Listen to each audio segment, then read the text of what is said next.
If you want to reset the Nikon D5600 DSLR camera, first turn the camera on and press these two buttons together, the menu button and the info button.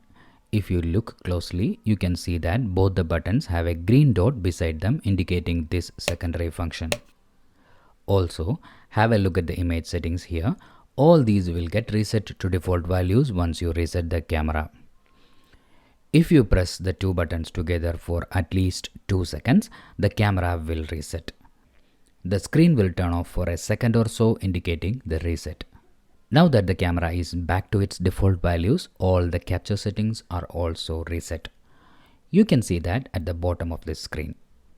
Let me show a comparison from the first part of this video.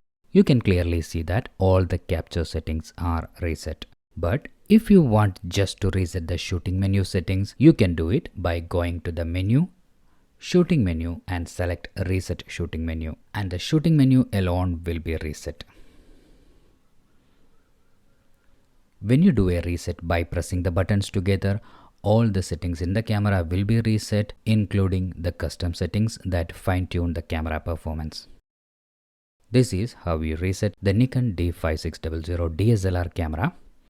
Please put a like and subscribe to my channel for more videos like this. Thank you for watching this video. Have a happy day.